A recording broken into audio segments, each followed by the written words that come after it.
The Road to Makkah. By Muhammad Asad. 8 JINNS, Section 1-3. 1. The sun is about to set when a big, black snake suddenly slithers across our path. It is almost as thick as a child's arm and perhaps a yard long. It stops and rears its head in our direction. With almost a reflex movement, I slide down from the saddle, unsling my carbine, kneel and take aim, and at the same moment I hear Mansur's voice behind me. "Don't shoot, don't." But I have already pressed the trigger. The snake jerks, writhes, and is dead. Mansur's disapproving face appears over me. "Thou shouldst not have killed it?" "Anyhow, not at the time of sunset, for this is the time when the jinns come out from underground and often assume the shape of a snake." I laugh and reply, "O Mansur, thou dost not really believe those old wives' tales about jinns in the shape of snakes?" "Of course, I believe in jinns. Does not the Book of God mention them? As to the shapes in which they sometimes appear to us, I don't know. I have heard they can assume the strangest and most unexpected of forms."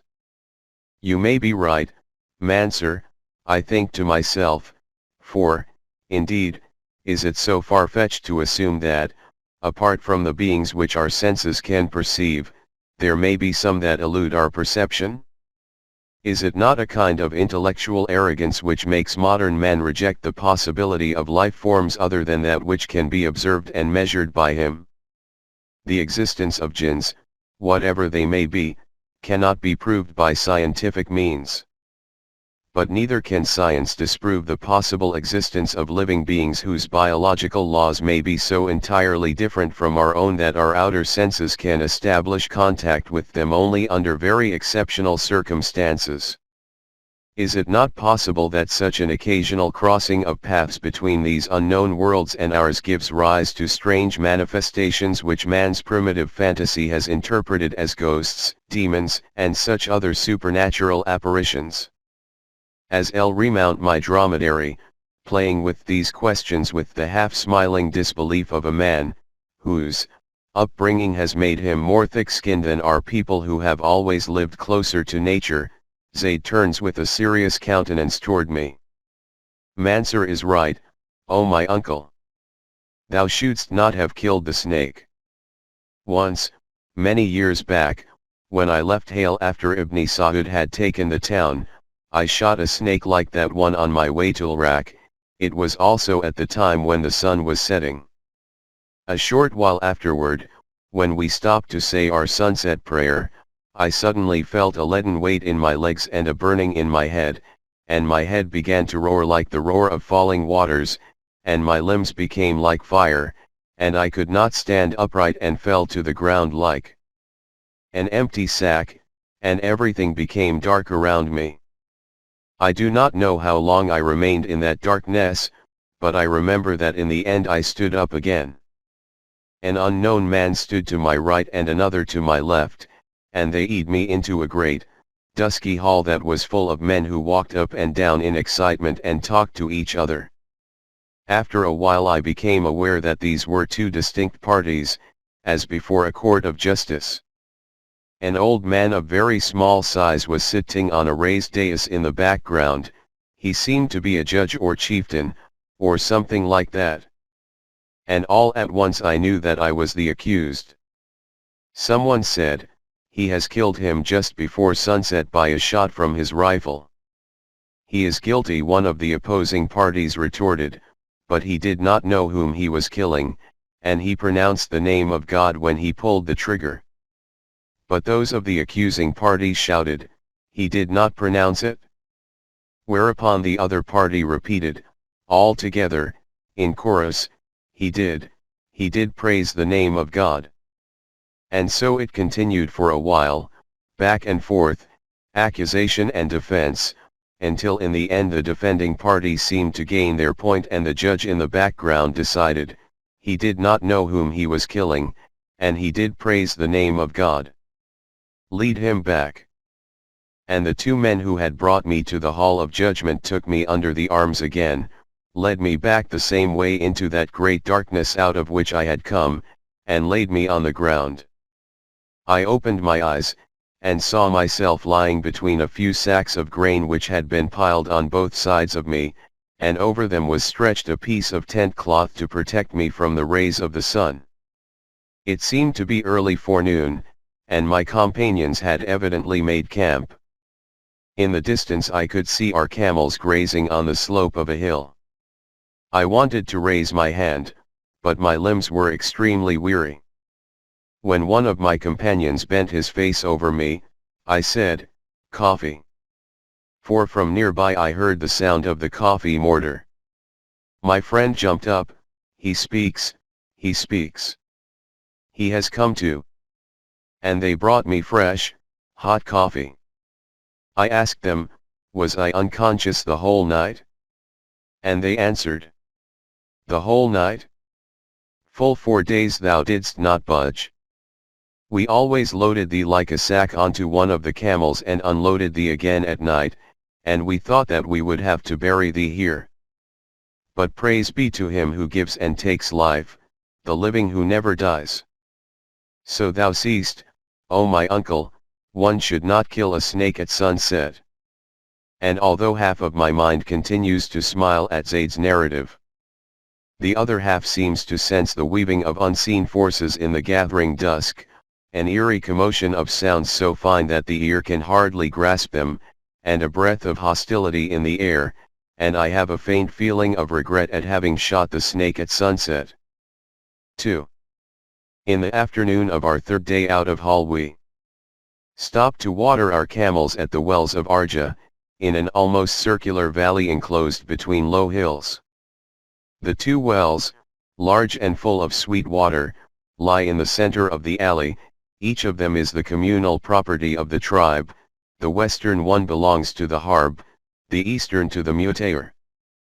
The ground around them is as bald as the palm of one's hand, for every day around noon hundreds of camels and sheep are driven in from distant pastures to be watered here, and every little blade of grass which grows out of the soil is nibbled away before it can even take breath. As we arrive, the valley is full of animals, and ever new flocks and herds appear from between the sun-drenched hills. Around the wells there is a great crowding and commotion, for it is not an easy thing to satisfy the thirst of so many animals. The herdsmen draw up the water in leather buckets on long ropes, accompanying their work with a chant to keep the multiple movements even, for the buckets are very big and, when filled with water, so heavy that many hands are needed to draw them out of the depth. From the well nearest us, the one that belongs to the Mutair tribe, I can hear the men chant to the camels, "Drink, and spare no water." The well is full of grace and has no bottom. Half of the men sing the first verse and the others the second, repeating both several times in quick tempo until the bucket appears over the rim of the well. Then the women take over and pour the water into leithern troughs. Scores of camels press forward, bellowing and snorting, quivering with excitement, crowding around the trough, not visibly pacified by the men's soothing calls, "Huoi! Lai yoi!" One and another pushes its long, flexible neck forward, between or over its companions, so as to still its thirst as quickly as possible. There is a rocking and pushing, a swaying and thronging of light brown and dark brown, yellow-white and black-brown and honey-colored bodies, and the sharp, acrid smell of animal sweat and urine fills the air. In the meantime, the bucket has been filled again, and the herdsmen draw it up to the quick accompaniment of another couplet. Naught can still the camel's thirst but God's grace and the herdsman's toil. And the spectacle of rushing water, of drinking, and slurping and calling and chanting starts all over again. An old man standing on the rim of the well raises his arm in our direction and calls out, "May God give you life, O wayfarers! Partake of our bounty." Whereupon several other men disentangle themselves from the crowd around the well and run toward us. One of them takes hold of my dromedary's halter and makes it kneel down, so that I may dismount in comfort. Quickly a way is made for our animals to the trough, and the women pour out water for them, for we are travelers and therefore have a prior claim. Is it not wonderful to behold, muses Zaid, how well these Harb and Mutair are keeping their peace now, so soon after they have been warring against each other? For it is only 3 years since the Mutair were in rebellion against the king, while the Harb were among his most faithful supporters. Dost thou remember, O my uncle, the last time we were here? How we bypassed Arja in a wide circle at night, not daring to approach the wells, not knowing whether friend or foe was here. Zaid is referring to the Great Bedouin Rebellion of 1928 to 1929, the culmination of a political drama which shook Ibn Saud's kingdom to its foundations and, for a time, involved myself in it. When the curtain rose in 1927, peace was reigning in the vast realm of Saudi Arabia. King Ibn Saud's struggle for power was over. His rule in Najd was no longer contested by any rival dynasty. His was Hale and the Shamir country, and his, too, was the Hijaz after he had ousted the Sharifian dynasty in 1925. Outstanding among the king's warriors was that same redoubtable Bedouin chieftain, Faisal ad-Dawish, who had caused him so much worry in earlier years. Ad-Dawish had distinguished himself in the king's service and proved his loyalty time and time again. In 1921 he conquered Hale for the king. In 1924 he led a daring raid into Iraq, from where the Sharifian family, protected by the British, intrigued against Ibn Saud. In 1925 he took Medina and played a decisive role in the conquest of Jeddah. And now, in the summer of 1927, he was resting on his laurels in his Ikhwan settlement of Arta'iyya, not far from the frontier of Iraq. For many years that frontier had been the scene of almost continuous Bedouin raids arising from tribal migrations in search of pastures and water. But in a series of agreements between Ibn Saud and the British, who were responsible for Iraq as the mandatory power, it had been decided that no obstacles should be placed in the way of such necessary migrations, and that no fortifications of any kind should be erected on either side of the Najd-Iraq frontier. In the summer of 1927, however, the Iraqi government built and garrisoned a fort in the vicinity of the frontier wells of Bisaya, and officially announced its intention to build other forts along the frontier. A ripple of uneasiness ran through the tribes of northern Najd. They saw themselves threatened in their very existence, cut off from the wells on which they were entirely dependent.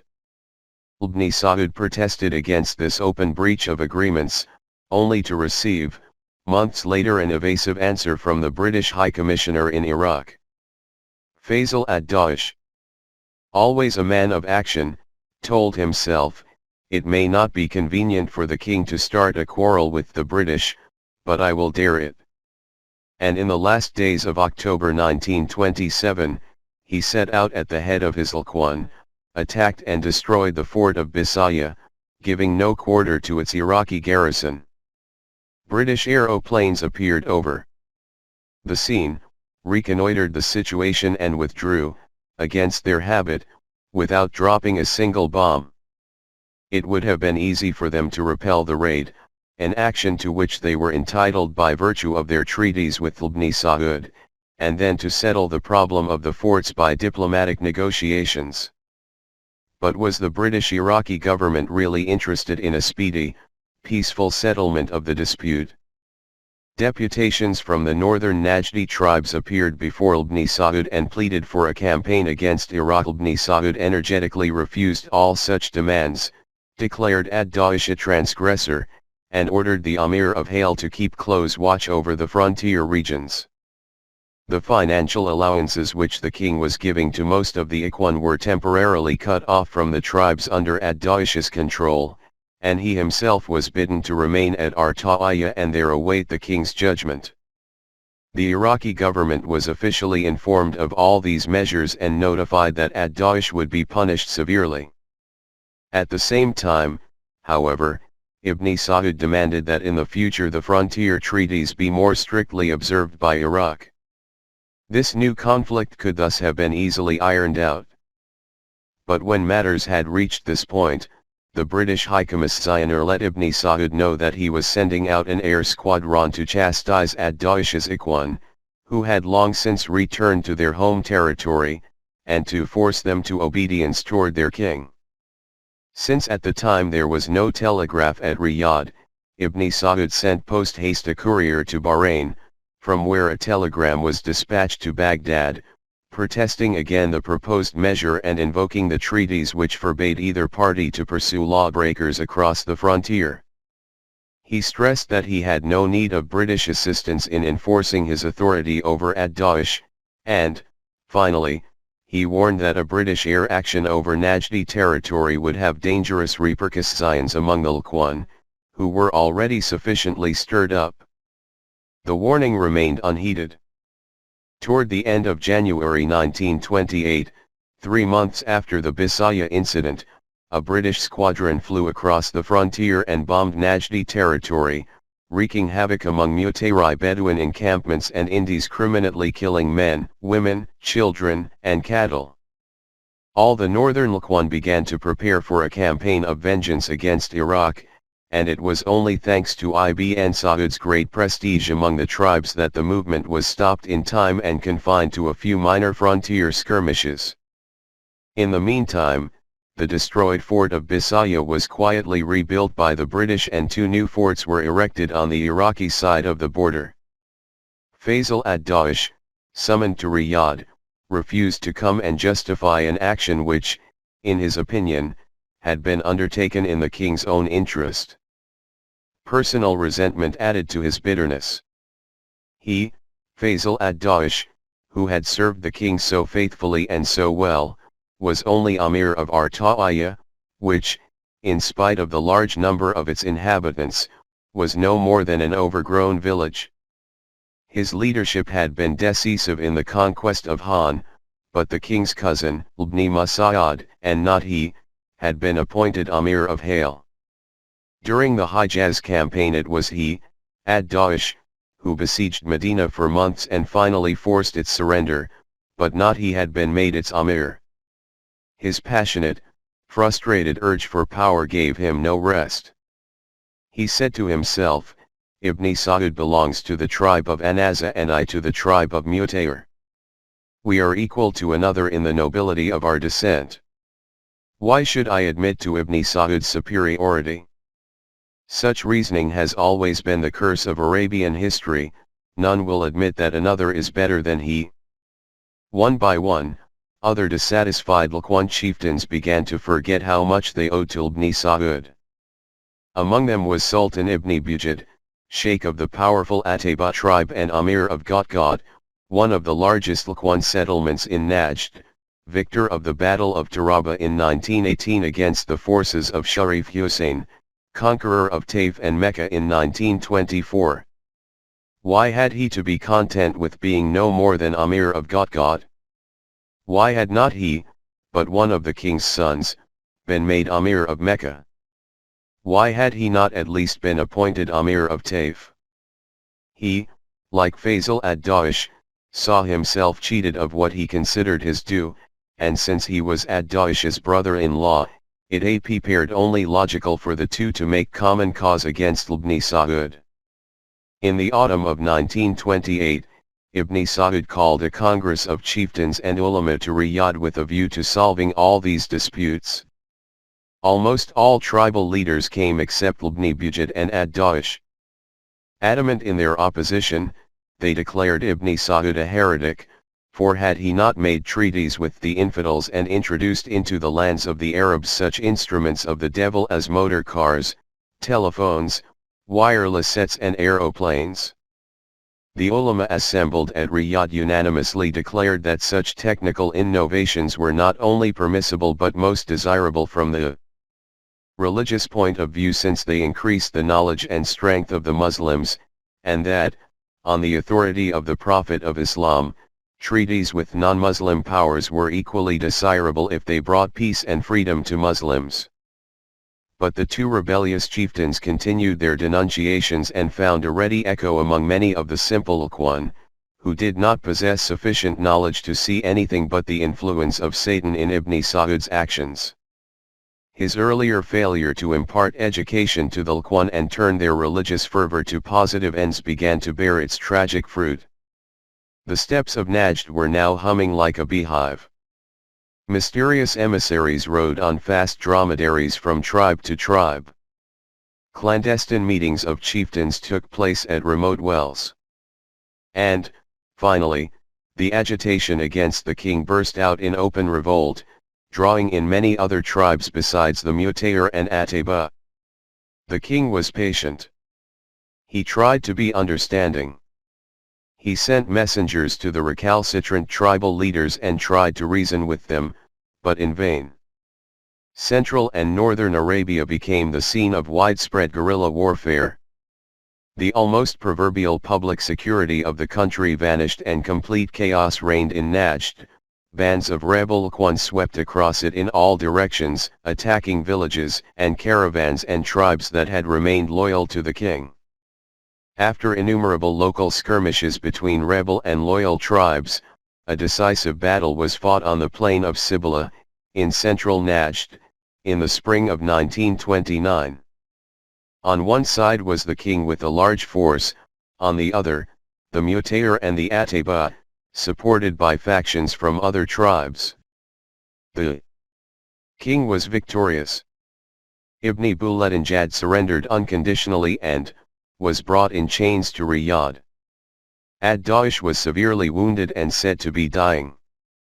Ibn Saud, mildest of all Arabian kings, sent his personal physician to attend him, and that doctor, a young Syrian, diagnosed a serious injury to the liver, giving Ad-Da'ish a week to live, whereupon the king decided, "We shall let him die in peace, he has received his punishment from God." He ordered that the wounded enemy be brought back to his family at Arta'iyah. But Ad-Da'ish was far from dying. His injury was not nearly as serious as the young doctor had assumed, and within a few weeks he was sufficiently recovered to slip away from Arta'iyah, more than ever bent on revenge. Ad-Da'ish's escape from Arta'iyah gave a new impetus to the rebellion. It was rumored that he himself was somewhere in the vicinity of the Kuwait frontier recruiting new tribal allies to his own, still considerable, force of Mutayr.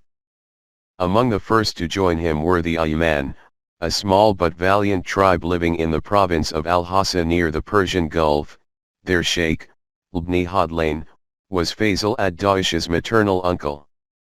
Apart from this, there was no love lost between Ibn Saud and the Ayman.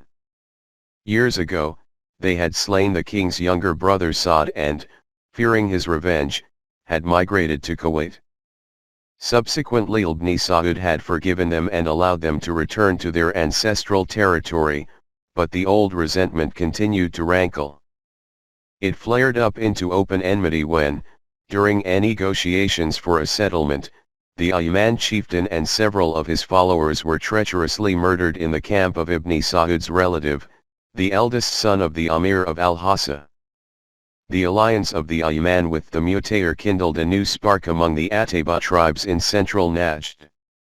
After the capture of their Amir, Ibn Bujad, they had reassembled under a new chieftain, and now they rose once again against the king, forcing him to divert most of his strength from northern to central Najd. The fight was hard, but slowly Ibn Saud got the upper hand. Group after group, he overwhelmed the Ataba until, in the end, they offered to surrender. In a village halfway between Riyadh and Mecca their sheikhs pledged fealty to the king, and the king again forgave them. Hoping that at least he would have a free hand against Ad-Da'ish and the rest of the rebels in the north. But hardly had he returned to Riyadh when the Ataba broke their pledge for the second time and renewed their warfare. Now it was a fight to the finish. For a third time the Ataba were defeated and almost decimated, and with the complete destruction of the Ikhwan settlement of Gotgad. A town larger than Riyadh, the king's authority was re-established in central Najd. Meanwhile, the struggle in the north continued. Faisal ad-Dawish and his allies were now solidly entrenched in the vicinity of the border. Ibn Musaid, the Amir of Hale, attacked them time and time again in behalf of the king. Twice it was reported that ad-Dawish had been killed, and both times the tidings proved false. He lived on, stubbornly and uncompromisingly. His eldest son and 700 of his warriors fell in battle, but he fought on. The question cropped up, from where does ad-Dawish receive the money which even in Arabia is necessary for waging war? From where his arms and ammunition? Vague reports became current that the rebel, once so bitterly critical of Ibn Saud's treaty relations with the infidels, was now himself treating with the British. Rumor had it that he was a frequent visitor in Kuwait. Could he be doing this, people asked themselves, without the knowledge of the British authorities? Was it not possible, rather, that turmoil in the lands of Ibn Saud suited their own purpose only too well? One evening in Riyadh, in the summer of 1929, I had gone to bed early and, before falling asleep, was diverting myself with an old book on the dynasties of Oman, when Zayd abruptly came into my room. "There is a man here from the Shuyukh. He wants to see thee at once." I hurriedly dressed and went to the castle. Ibn Saud was awaiting me in his private apartments, sitting cross-legged on a divan with heaps of Arabic newspapers around him and one from Cairo in his hands. He answered my greeting briefly and, without interrupting his reading, motioned me to his side on the divan. After a while he looked up, glanced at the slave was standing by the door and indicated with a movement of his hand that he wished to be left alone with me. As soon as the slave had closed the door behind him, the king laid down the newspaper and looked at me for a while from behind his glittering glasses. As if he had not seen me for a long time, although I had spent some hours with him that very morning. "Busy with writing?" "No, O long of age, I have not written anything for weeks." "Those were interesting articles thou hast written about our frontier problems with Iraq." He was evidently referring to a series of dispatches I had written for my continental newspapers about 2 months earlier. Some of them had also appeared in a newspaper in Cairo where, I flatter myself, they helped to clarify a very involved situation. Knowing the king, I was certain that he was not speaking at random but had something definite in mind, and so I remained silent, waiting for him to continue. He did continue. "Perhaps thou wouldst like to write something more about what is happening in Najd, about this rebellion and what it portends." There was a trace of passion in his voice as he went on. "The Sharifian family hates me. Those sons of Hussain who now rule in Iraq and Transjordan will always hate me, for they cannot forget that I have taken the Hijaz from them. They would like my realm to break up, for then they could return to the Hijaz. And their friends, who pretend to be my friends as well, might not dislike it either. They did not build those forts for nothing, they wanted to cause me trouble and to push me away from their frontiers." From behind Ibn Saud's words I could hear jumbled, ghostly sounds, the rolling and rushing of railroad trains which, though still imaginary, might easily become real tomorrow, the specter of a British railroad running from Haifa to Basra. Rumors of such a plan had been rampant for years.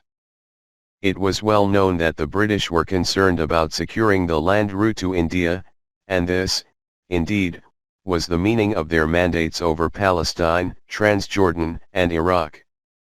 A railroad from the Mediterranean to the Persian Gulf would not only form a new, valuable link in Britain's imperial communications but would also afford greater protection to the oil pipeline that was to be laid from Iraq across the Syrian desert to Haifa. On the other hand, a direct rail connection between Haifa and Basra would have to cut across Ibn Saud's northeastern provinces, and the king would never even entertain such a suggestion.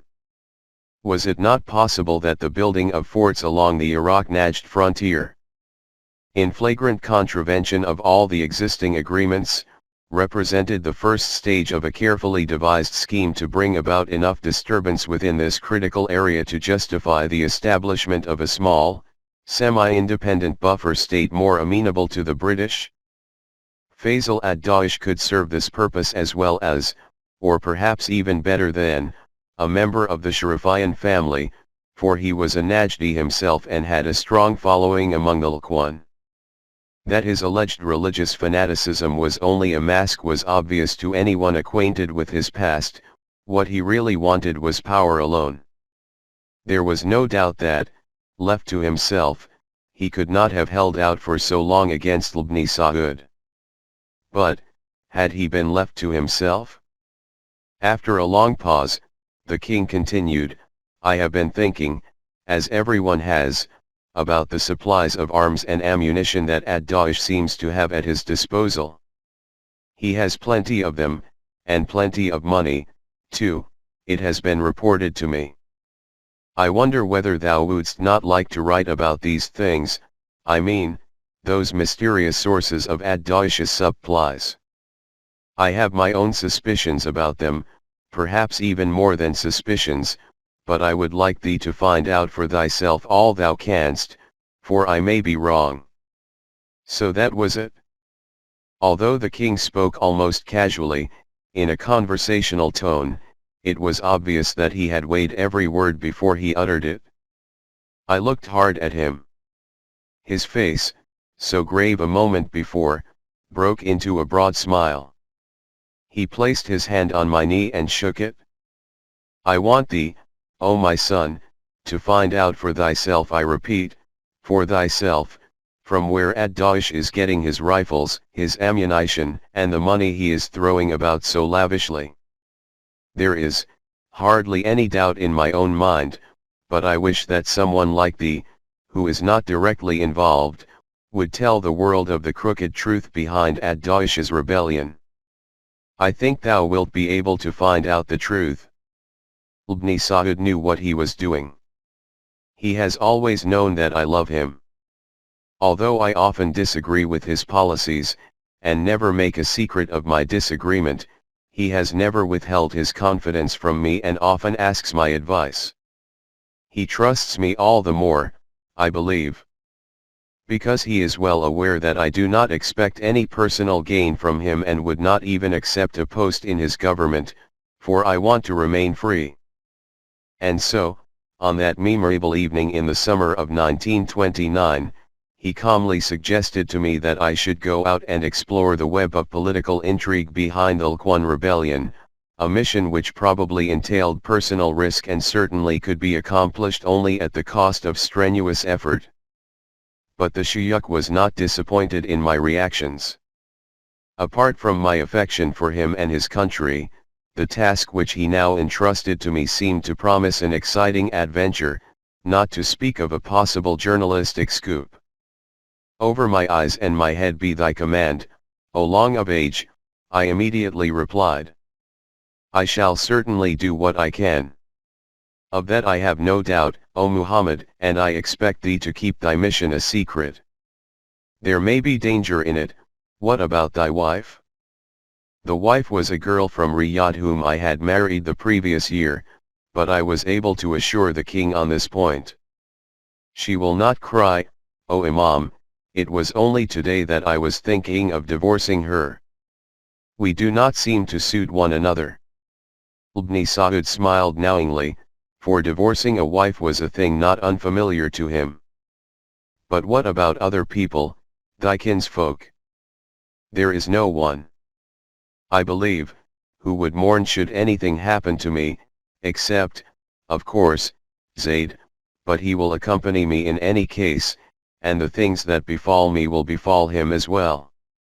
That is all to the good, replied the king. And, oh, before I forget, thou wilt require some funds for the undertaking, and slipping his hand under the cushion behind him, he drew out a purse and thrust it into my hand. From its weight I immediately guessed that it was, filled with golden sovereigns. I remember thinking of myself, how certain he must have been, even before he asked me, that I would accept his suggestion. Back in my quarters, I called Zaid, who had been awaiting my return. If I should thee, Zaid, to accompany me on an enterprise that might prove dangerous, wouldst thou go with me? Zaid replied, Dost thou think, O my uncle, that I would let thee go alone, whatever the danger? But where are we going? We are going to find out from where Ad-Daesh is getting his arms and his money.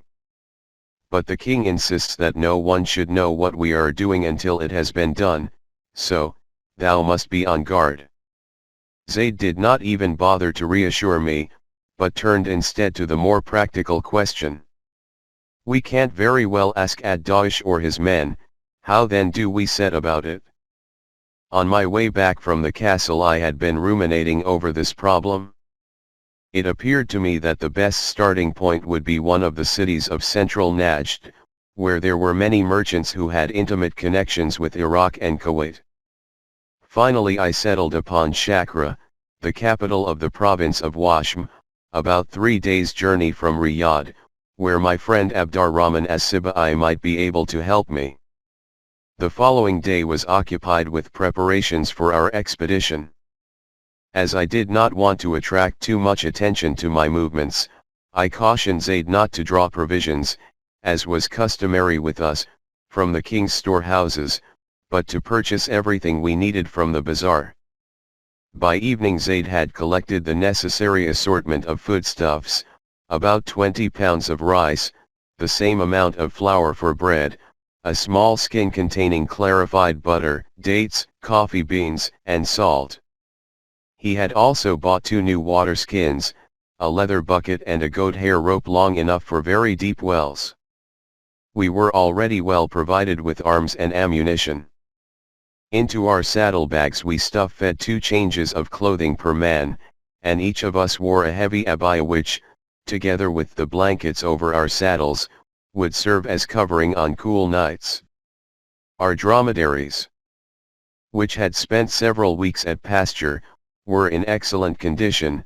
The one I had recently given to Zaid was an extremely fleet Omani racer, while I rode the beautiful old northern thoroughbred which had once belonged to the last Rashidi Amir of Hale and had been presented to me by Ibn Saud. After nightfall we rode out of Riyadh. By dawn we reached Wadi Hanifa, a deep, barren riverbed between steep hills, the site of the decisive battle fought over 1300 years ago between the Muslim forces of Abu Bakr, the Prophet's successor and first Caliph of Islam, and those of the false prophet, Musaylama, who for many years had opposed the Muslims. The battle signaled the final victory of Islam in Central Arabia. Many of the original companions of the Prophet fell in it, and their graves are visible to this day on the rocky slopes of the wadi. During the forenoon we passed the ruined city of Ayna, once a large, populous settlement, stretching along both banks of Wadi Hanifa. Between rows of tamarisks lay the remnants of the past. Broken down house walls, with the crumbling pillars of a mosque or the ruin of a palatial building rising here and there, all of them speaking of a higher, more gracious style of architecture than that of the simple mud buildings one sees in present-day Najd. It is said that until about 150 or 200 years ago, the entire course of Wadi Hanifa from Diariya, the original capital of the Ibn Saud dynasty, to Ayna, a distance of over 15 miles, was one single city, and that when a son was born to the Amir of Diariya, the news of his birth, passed along from rooftop to rooftop by the women, traveled within minutes to the utmost end of Ayna. The story of Ayna's decay is so clouded by legends that it is difficult to discern the historical facts. Most probably the town was destroyed by the first Saudi ruler when it refused to accept the teachings of Muhammad ibn Abdul Wahhab, but Wahhabi legend has it that, as a sign of God's wrath, all the wells of Ayna dried up in a single night, forcing the inhabitants to abandon the city. At noon of the 3rd day, We sighted the mud walls and bastions of Shakra and the high palms which towered above its houses. We rode between empty orchards and through empty streets, and only then we remembered that it was Friday and that everyone must be at the mosque. Off and on we encountered a woman cloaked from head to toe in a black abaya. She would start at the sight of the strangers and draw her veil across her face with a quick, shy movement. Here and there children played in the shadow of the houses, a solid warmth was brooding over the crowns of the palms. We went straight to the house of my good friend Abdurrahman as-Sibai, who at that time was in charge of the Bait al-Mal, or treasury, of the province. We dismounted before the open gate and Zayd called into the courtyard, "Ya Walid." "Oh boy." And as a servant boy came running out of the house, Zayd announced, "Guests are here." While Zayd and the boy busied themselves with unsaddling the dromedaries in the courtyard, I made myself at home in Abdurrahman's kawa, where another servant immediately lit a fire under the brass pots on the coffee hearth. Hardly had I drunk the first sip when voices became audible from the courtyard, questions and answers rang out, the master of the house had returned.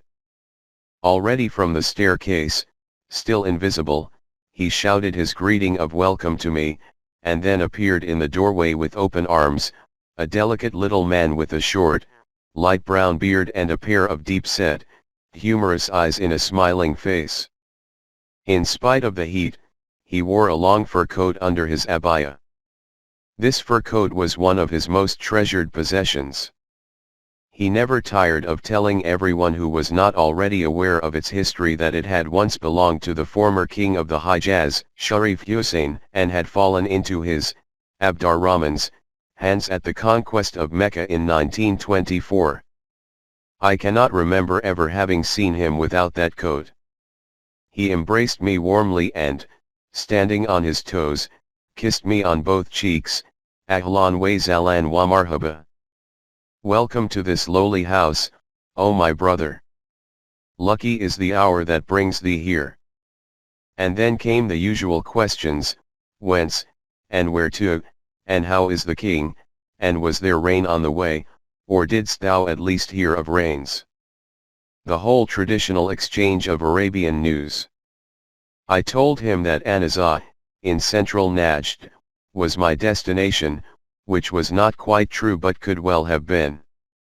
In earlier years Abdurrahman had been engaged in extensive trade between Najd and Iraq and was thoroughly familiar with both Basra and Kuwait. It was not difficult to get him to talk of those places and to sound him out about people who might recently have arrived from there, for it seemed to me that with Faisal ad-Daesh being reported so near the border of Kuwait, either that place or Basra might furnish some indication as to his source of supplies.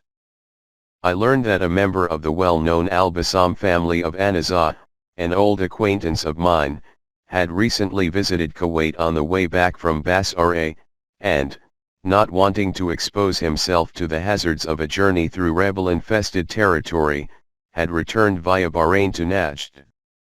He was in Shakra at present, and if I wanted, Abdurrahman would send for him, for, in accordance with ancient Arabian custom, it is for the new arrival to be visited rather than to pay visits.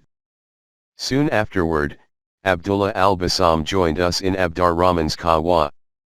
Abdullah, although belonging to perhaps the most important family of businessmen in all Najd, was not himself a rich man. His life had been full of ups and downs, mostly downs, experienced not only in Najd but also in Cairo, Baghdad, Basra, Kuwait, Bahrain, and Bombay. He knew everybody who was anybody in those places, and carried in his shrewd head a store of information about everything that was going on in Arab countries. I told him that I had been asked by a German business firm to explore the possibilities of importing agricultural machinery into Kuwait and Basra. And since I had been offered a fat commission by the firm, I was anxious to find out which of the local merchants in those two towns were likely to entertain such a proposition. Bassam mentioned several names, and then added, I am sure that some of the Kuwaiti people will be interested in thy project. They are always importing things from abroad, and nowadays trade seems to be quite lively, so lively that large consignments of silver reals are arriving almost every day directly from the mint at Trieste. The mention of the silver reals gave me a jolt.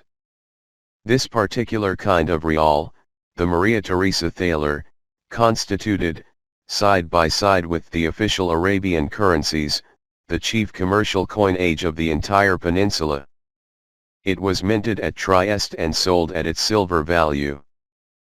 Plus a small minting charge to the various governments and also to a few outstanding merchants with large trade interests among the Bedouins, for the Bedouins were averse to accepting paper money and took only gold or silver, preferably Maria Theresa thalers.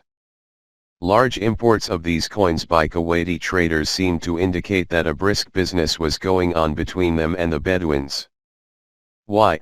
I asked Al-Biasem. Should Kuwaiti merchants import reals just now? I do not know, he replied, with a trace of perplexity in his voice. They talk of buying meat camels from Bedouins near Kuwait for sale in Iraq, where the prices are high nowadays, though I do not quite see how they expect to find many camels in the steppes around Kuwait in these disturbed times. I should rather think, he added with a laugh, that it would be more profitable to buy riding camels in Iraq and to sell them to Ad-Daesh and his men, but, of course, Ad-Daesh would not have the money to pay for them. Would he not? Indeed. That night, before going to bed in the room assigned to us by our host, I drew Zaid into a corner and told him, "We are going to Kuwait. It will not be easy." "Oh, my uncle," replied Zaid, but the gleam in his eyes spoke more eloquently than his words of his readiness to embark on something that was not only not easy but extremely dangerous. It would, of course, be child's play to travel across territory controlled by forces and tribes loyal to the king. But for at least 100 miles or so before reaching the borders of Kuwait we would be entirely on our own in the midst of hostile territory through which the rebellious Mutayr and Ayman tribesmen were roaming. We could, of course, travel to Kuwait by sea via Bahrain, but that would require a permit from the British authorities and thus expose all our movements to the closest scrutiny. The same objection would apply to traveling via Al-Jaf and the Syrian desert into Iraq, and thence to Kuwait, for it would be too optimistic to suppose that we could slip through the many control points in Iraq. There remained, therefore, nothing but the direct overland route to Kuwait. How to penetrate undetected into the town itself was a question that could not be easily answered at present, and so, we left it to the future, trusting in our luck and hoping for unforeseen opportunities. Abdurrahman as-Sibai wanted me to stay with him for some days, but when I pleaded urgent business, he let us go the next morning, after augmenting our food supply by a quantity of dried camel meat, a delicious addition to the rather monotonous fare ahead of us. He also insisted that I should visit him on my return journey, to which, in truth, I could only answer, "Insha Allah, God willing." From Shakra we traveled for 4 days toward northeast without encountering anything unusual. On one occasion we were stopped by a detachment of loyal Awazim Bedouins who formed part of Amir ibn Musad's forces, but my open letter from the king immediately put them at rest and, after the customary exchange of desert tidings, we continued on our way. Before dawn of the 5th day we approached a region over which Ibn Saud's arm no longer extended. From now on day travel was out of the question, our only safety lay in darkness and stealth. We made camp in a convenient gully not far from the main course of the great Wadi ar-Rumah, the ancient, dry river bed that runs across northern Arabia toward the head of the Persian Gulf. The gully was thickly overhung with arfage bushes, which would afford us some cover as long as we kept close to the almost vertical bank. We hobbled our camels securely, fed them a mixture of coarse barley flour and date kernels, thus obviating the necessity of letting them out to pasture, and settled down to await the nightfall. We did not dare light a fire, for even in daytime its smoke might betray us, and so we had to content ourselves with a meal of dates and water.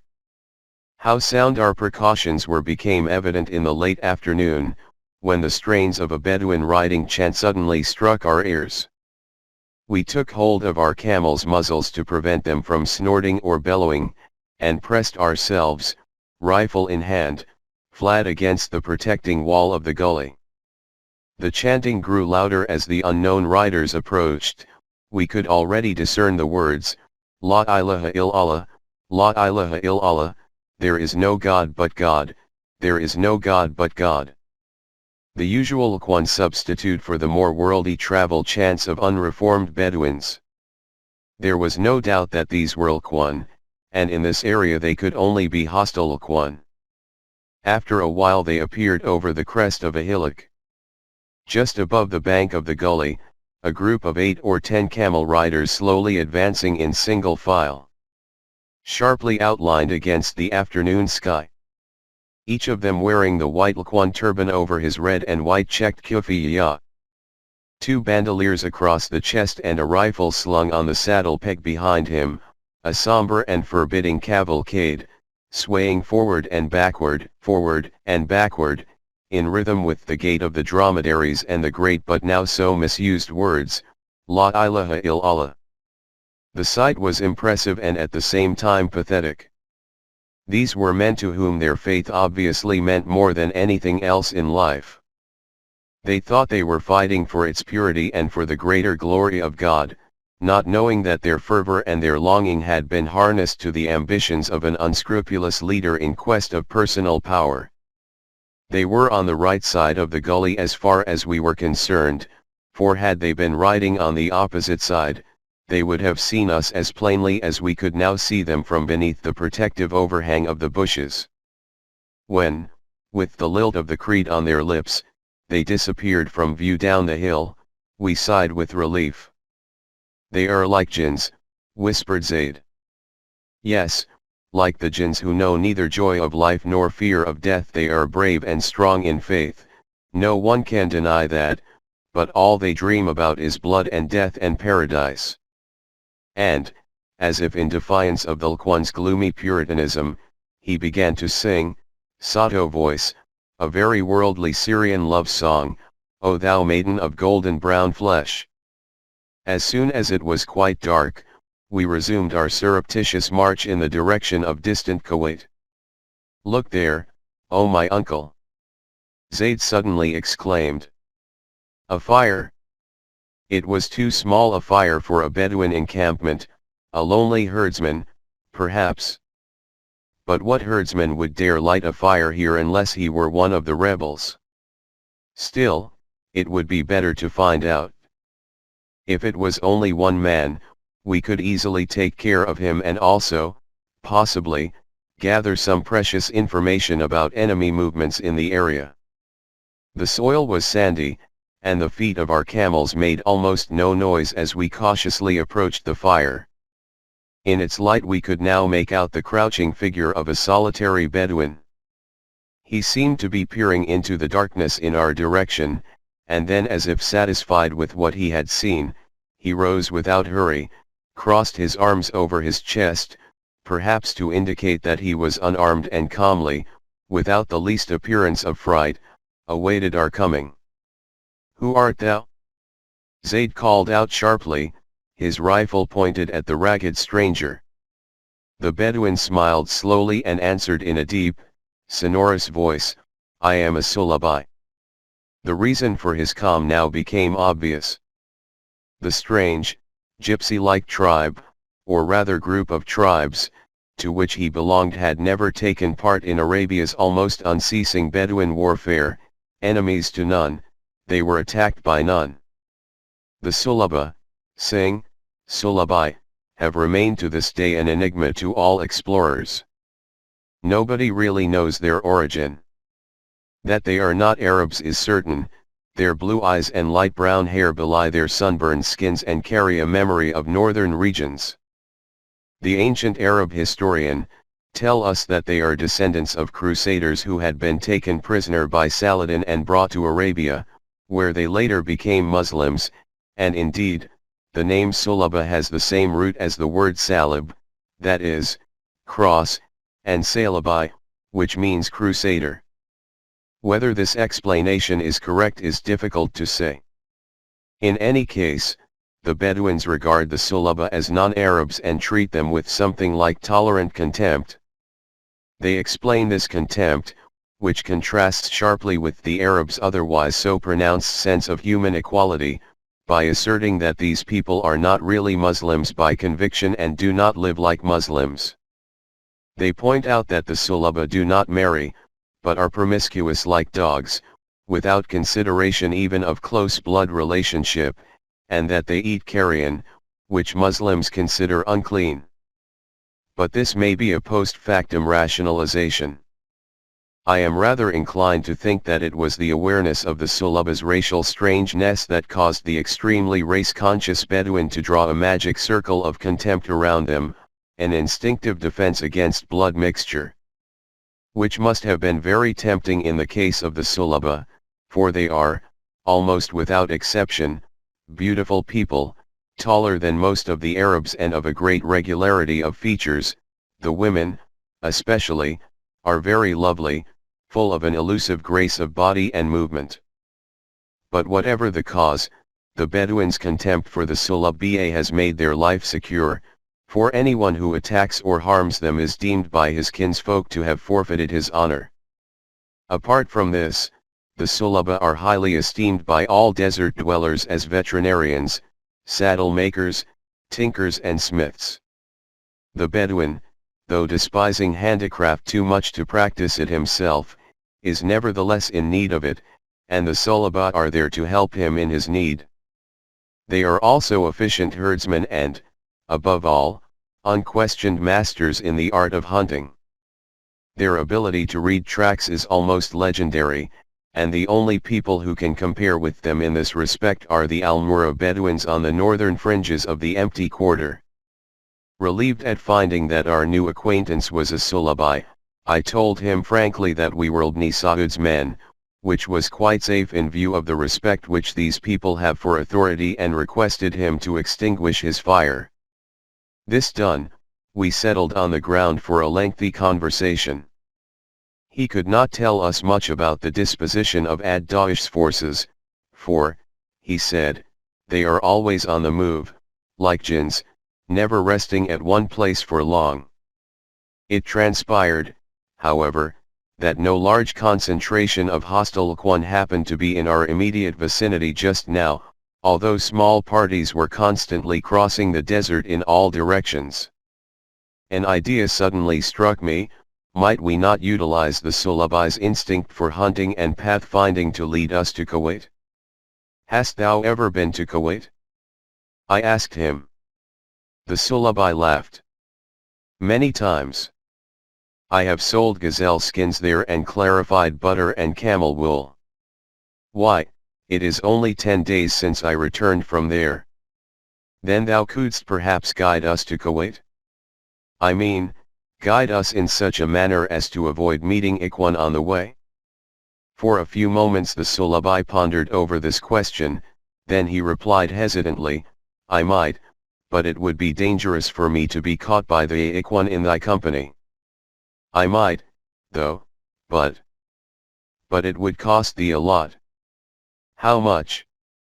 Well, and I could discern the tremor of greed in his voice well. O my master! If thou wouldst give me 100 rials, I might guide thee and thy friend to Kuwait in such a manner that none but the birds of the sky would set eyes on us. 100 rials was equivalent to 10 sovereigns, a ridiculously small sum considering what it would mean to us, but the Sulabi had probably never in his life held so much cash in his hands. I shall give thee 100 rials, 20 now and the rest after we reach Kuwait. Our prospective guide had obviously not expected his demand to be so readily granted. Perhaps he regretted that he had not set his price higher, for, as an afterthought, he added, But what about my dromedary? If I'll ride with you to Kuwait and then back, the poor beast will be worn out entirely, and I have only one. Not wishing to prolong the negotiations, I promptly replied, I shall buy thy dromedary. Thou shalt ride it to Kuwait, and there I shall hand it to thee as a gift, but thou must lead us back as well. That was more than he could have hoped for. With great alacrity he rose, disappeared into the darkness and reappeared after a few minutes, leading an old but beautiful and obviously hardy animal. After some haggling, we settled upon 150 reals as its price, on the understanding that I would pay him 50 now and the rest, together with his reward, in Kuwait. Zaid fetched a purse filled with reals from one of our saddle bags and I started counting the coins into the lap of the Sulabi. From the depths of his bedraggled tunic, he drew out a piece of cloth in which his money was tied, and as he started to add my reals to his hoard, the glitter of a new coin caught my eye. Stop! I exclaimed, placing my hand over his. Let me see that shining real of thine. With a hesitant gesture, as if afraid of being robbed, the Sulabi laid the coin gingerly on the palm of my hand. It felt sharp-edged, like a new coin, but to make sure I lit a match and looked at it closely. It was indeed a new Maria Theresa thaler, as new as if it had just left the mint. And when I held the match over the rest of the Sulabi's money, I discovered 5 or 6 more coins of the same startling newness. Where didst thou get these reals? I came by them honestly, O my master, I swear. I did not steal them. A mutayri gave them to me some weeks ago near Kuwait. He bought a new camel saddle from me because his was broken. A mutayri? Art thou certain? I am certain, O my master, and may God kill me if I speak a lie. He was of Ad-Daesh's men, one of a party that had recently been fighting against the Amir of Hale. It surely was not wrong to take money from him for a saddle. I could not well refuse, and I am sure that the Shaykh, may God lengthen his life, will understand this. I reassured him that the king would not bear any malice toward him, and his anxiety subsided. On questioning him further, I found that many other Sulaba had received such new reals from various partisans of Ad-Daesh in exchange for goods or small services. Our Sulabi indeed proved himself an outstanding guide. For 3 nights he led us a meandering course across rebel territory, over pathless stretches which even Zaid, who knew this country well, had never seen before. The days were spent in hiding. The Sulabi was a past master at finding unsuspected places of concealment. On one occasion he led us to a water hole which, he told us, was unknown even to the Bedouins of the region. Its brackish, brown water assuaged the thirst of our camels and enabled us to refill our water skins. Only twice did we see groups of Laquans in the distance, but on neither occasion were they allowed to see us. In the forenoon of the 4th morning after our meeting with the Sulabi, we came within sight of the town of Kuwait. We did not approach it from the southwest, as travelers from Najd would have done, but from the west, along the road from Basra, so that anyone who met us would think we were Iraqi traders. Once in Kuwait, we made ourselves at home in the compound of a merchant with whom Zaid was acquainted from his days in the Iraqi constabulary. A damp, oppressive heat lay over the sandy streets and the houses built of sun-baked mud bricks, and, accustomed to the open steppes of Najd, I was soon drenched with perspiration. But there was no time for rest.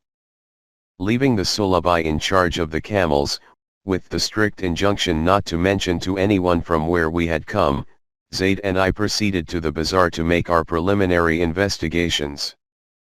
Not being familiar with Kuwait myself, and not wishing to make Zaid more conspicuous by my presence, I remained for about an hour alone in a coffee shop, drinking coffee and smoking a narghile. When Zaid at last reappeared, it was obvious from his triumphant expression that he had found out something of importance. "Let us go outside, oh my uncle. It is easier to talk in the marketplace without being overheard. And here I have brought something for thee, and for me as well," and from under his abaya he produced 2 Iraqi eagles of thick, loosely plaited brown wool. "These will make Iraqis of us." Through discreet inquiries Zaid ascertained that a former partner of his, a companion of his old smuggling days in the Persian Gulf, was now living in Kuwait, apparently still engaged in his accustomed trade. "If there is anyone who can tell us something about gun running in this town, it is Bandar. He is a shammer like myself, one of those stubborn fools who could never fully reconcile themselves to Ibn Saud's rule. We must not let him know that we are working for the Shuyukh, and, I think, not even from where we have come, for Bandar is not really a fool. He is a very cunning man, indeed, he has tricked me too often in the past that I should trust him now." We finally traced the man to a house in a narrow lane close to the main bazaar. He was tall and thin, perhaps 40 years of age, with close-set eyes and a sour, dyspeptic expression, but his features lit up in genuine pleasure when he beheld Zaid. Because of my light skin, I was introduced as a Turk who had settled in Baghdad and had been engaged in exporting Arab horses from Basra to Bombay. "But it does not pay nowadays to bring horses to Bombay," added Zaid. "Those merchants from Anaza and Buraidah have completely cornered the market there." "I know," replied Bandar, "those dirty southerners of Ibn Saud are not content with having taken away our country, they are bent on taking away our livelihood as well." "But what about gun running, Bandar?" asked Zaid. "There should be a lot of business here, with all these mutair and ajman desirous of twisting Ibn Saud's neck, heh." "There was a lot of business," replied Bandar, with a shrug of his shoulders. "Until a few months ago I was making quite good money buying up rifles in Transjordan and selling them to the people of Ad-Daesh. But now Ali, that is finished, entirely finished. You couldn't sell a single rifle now." "How is that?" "I should think Ad-Daesh would need them more than ever before." "Yes," retorted Bandar, "so he does. But he gets them at a price for which one like thee or me could never afford to sell. He gets them in cases, from overseas, English rifles, almost new, and he pays 10 rials for a rifle with 200 rounds of ammunition." "Praise be unto God!" exclaimed Zaid in genuine astonishment. 10 rials for an almost new rifle with 200 rounds, but that is impossible. It really did seem impossible, for at that time used Lee Enfield rifles cost in Najd about 30 to 35 rials apiece, without ammunition, and even if one took into consideration that the prices at Kuwait might be lower than in Najd, the tremendous difference was still unaccountable. Bandar smiled wryly. "Well, it seems that Ad-Daesh has powerful friends. Very powerful friends. Some say that one day he will become an independent Amir in northern Najd." "What thou sayest, O Bandar," I interposed, "is all well and good. Perhaps Ad-Daesh will really make himself independent of Ibn Saud.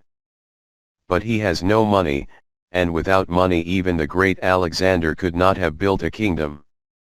Bandar broke out into a loud guffaw. "Money? Ad-Daesh has plenty of that, plenty of new rials, which come to him in cases, like the rifles, from beyond the sea." "Cases of rials? But that is very strange. From where could a Bedouin obtain cases of new rials?" "That I do not know," replied Bandar. "But I do know that almost daily some of his men are taking delivery of new rials that are reaching them through various merchants in the city. Why, only yesterday I saw Farhan ibn Mashhur at the port supervising the unloading of such cases." This was indeed news. I knew Farhan well. He was a grand-nephew of that famous Syrian Bedouin prince, Nuri Ashchalan, who had once fought together with Lawrence against the Turks. I had first met young Farhan in 1924 in Damascus, where he was notorious for his revels in all the doubtful places of entertainment. Some time afterward he fell out with his great-uncle, migrated with subsection of his tribe, the Ruwayla, to Najd, where he suddenly became pious and joined the Al-Quwan movement. I met him again in 1927 in Ibn Musad's castle at Hale. By then he had donned the huge, white turban of the Ikhwan as a symbol of his newfound faith and was enjoying the bounty of the king. When I reminded him of our previous meetings in Damascus, he quickly changed the subject. Stupid and ambitious as he was, he had seen in Daesh's revolt an opportunity to achieve an independent emirate for himself in Al-Jaf, an oasis north of the great Nufud, for in Arabia, as elsewhere, rebels follow the time-honored practice of dividing the lion's skin before the lion has been killed. So Farhan is here in Kuwait? I asked Bandar. Of course. He comes here as often as Daesh, and goes freely in and out of the Sheikh's palace. The Sheikh, they say, has a great liking for him. But do not the British object to Daesh's and Farhan's coming to Kuwait? I seem to remember that some months ago they announced that they would not allow Daesh or his people to enter this territory. Bandar guffawed again. So they did, so they did. But I have told thee, Daesh has very powerful friends. I am not sure whether he is in town just now, but Farhan is. He goes every evening to the great mosque for the Maghrib prayer. Thou canst see him there with thine own eyes if thou dost not believe me. And see him we did. When, taking Bandar's hint, Zaid and I strolled in the early evening in the vicinity of the great mosque, we almost collided with a group of Bedouins, unmistakably Najdi in bearing, who emerged from around a street corner. At their head was a man in his middle 30s, somewhat shorter than the tall Bedouins who surrounded and followed him, his handsome face adorned by a short, black beard. I recognized him at once. I do not know to this day whether he recognized me.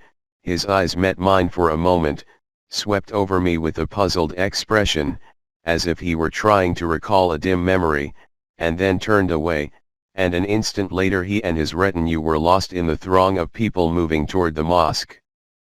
We decided not to extend our clandestine sojourn in Kuwait unduly by waiting for an opportunity to see Daesh as well.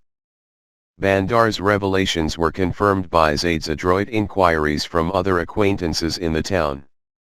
Daesh's mysterious supplies of Lee-Enfield rifles, only superficially disguised as purchases, clearly pointed to a Kuwaiti merchant who had always been prominent as an importer of arms. And the large amounts of mint new Maria Theresa reals that circulated in the bazaars of Kuwait were in almost every case traceable to Daesh and the men around him. Short of seeing his actual depots and examining the consignment papers, which was scarcely within the realm of likelihood, we had enough evidence to confirm the suspicions the king had voiced during his talk with me. My mission was completed, and in the following night we made our way out of Kuwait as stealthily as we had come.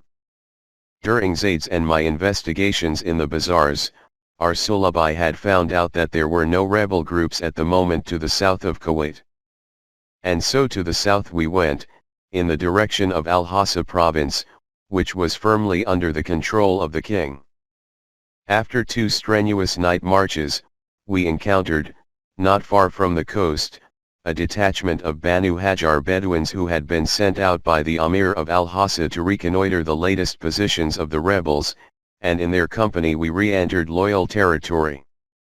Once safely within Ibn Saud's realm, we parted from our Sulabai guide who, contentedly pocketing his well-earned reward, rode away toward the west on the camel I had presented to him, while we continued southward in the direction of Riyadh.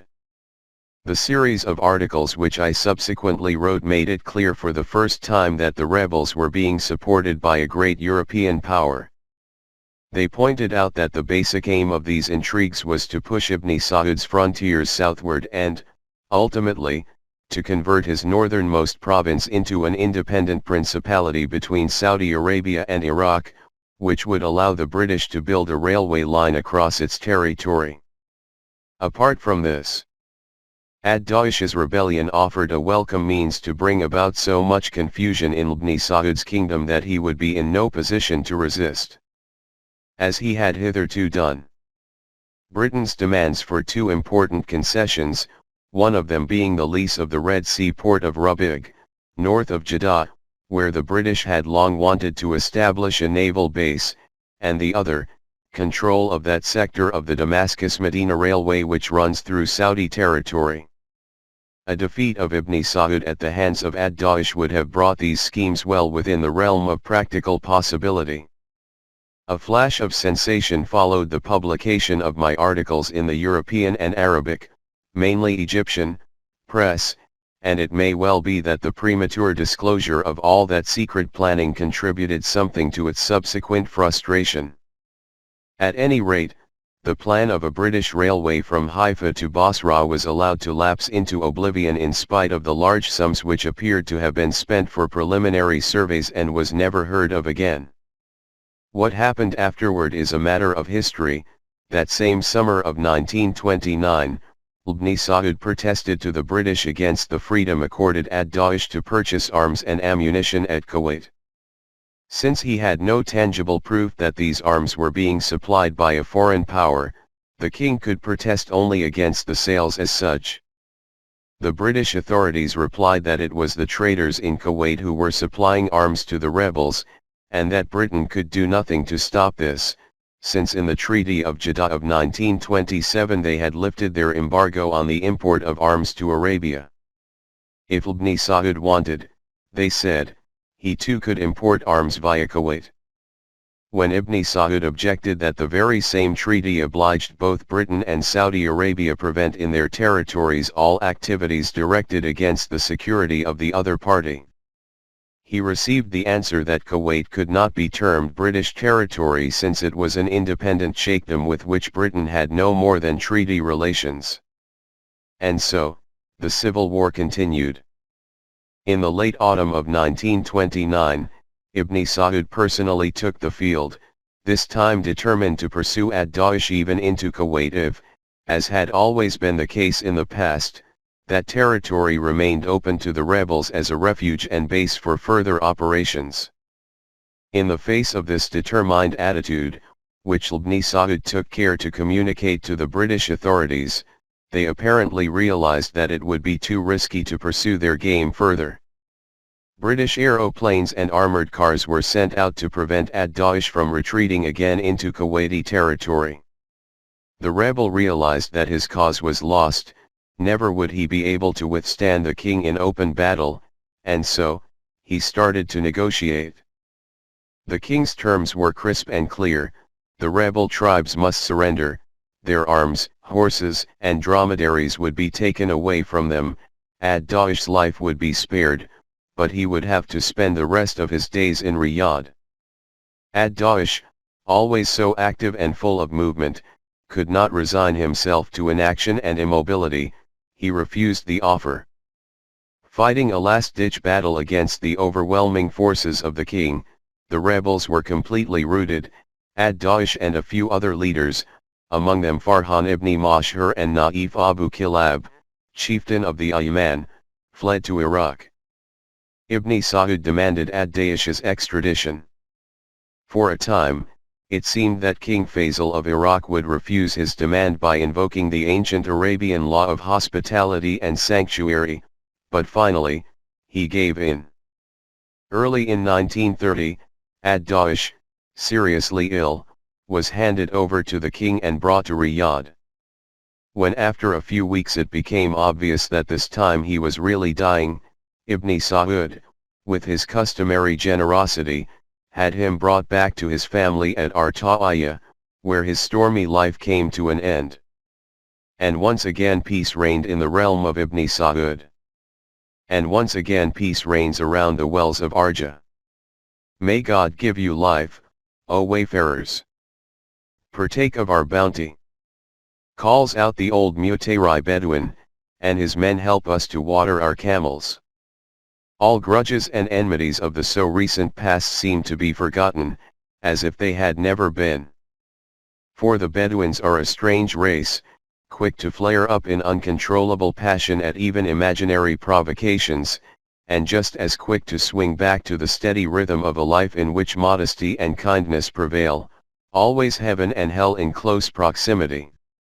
And as they draw water for our camels in their huge leather buckets, the Mutayri herdsmen chant in chorus. Drink, and spare no water.